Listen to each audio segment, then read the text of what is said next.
অন্যদিকে এবিপি আনন্দকে হুমকি ভারতীয় পণ্য পোড়ানোর পর ভারতীয় পণ্য বয়কটের ডাক। 100% ভারত নির্ভর হয়েও ভারতীয় পণ্য বয়কটের ডাক এবার বিএনপি নেতা রুহুল কবির রিজভীর।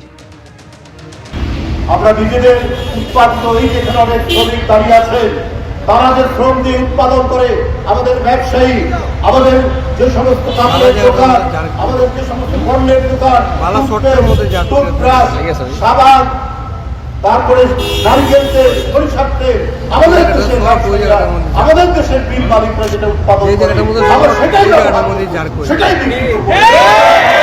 আমরা কারোর দিকে ফিরে তাকাবো না। আসছি পরের খবরে। আবাসের তালিকা প্রকাশের পরেও নামখানায় গ্রামবাসীদের বিক্ষোভ। গ্রাম সভা চলাকালীন সরকারি কর্মীদের সামনেই ক্ষোভ উগরে দিলেন আবাস বঞ্চিতরা। বিক্ষোভের মুখে পড়েন সমীক্ষকরা। প্রশাসনের তরফে নতুন করে সমীক্ষার আশ্বাস দেওয়া হলে বিক্ষোভ ওঠে। দুবার সার্ভে হয়েছে কিন্তু তালিকায় নাম নেই, তাই আমরা এখানে এসেছি যে বাড়িটা কেন ক্যান্সেল হলো সার্ভে হওয়ার পরে, তাই আমরা এখানে এসেছি। গ্রামে গ্রামে ঘুরে সমীক্ষার পর প্রকাশিত হয়েছে আবাস যোজনার প্রথম পর্যায়ের তালিকা। এর মধ্যে ভুরি ভুরি অসঙ্গতির অভিযোগ উঠল দক্ষিণ 24 পরগনার নামখানা গ্রাম পঞ্চায়েতে।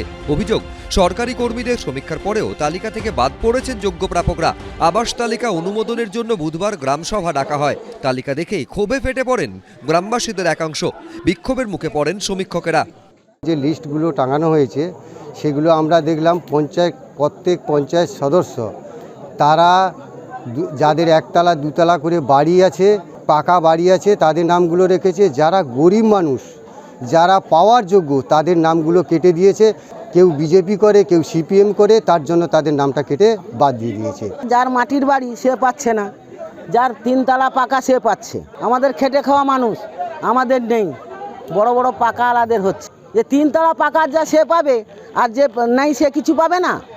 গ্রামবাসীদের বিক্ষোভের জেরে ভেস্তে যায় গ্রামসভা। আবাস তালিকায় গরমিল নিয়ে সমীক্ষকদেরই কাঠগড়ায় তুলেছে বিজেপি। যাদেরকে বাদ দেওয়া হয়েছে তারা প্রকৃত পাওয়ার যোগ্য।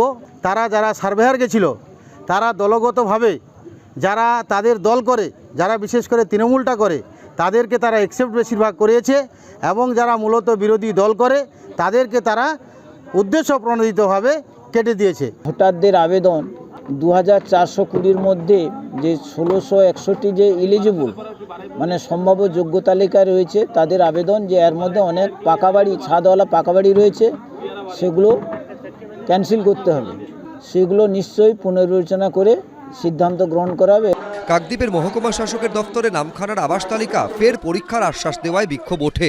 গৌতম মণ্ডল, এবিপি আনন্দ, দক্ষিণ 24 পরগনা।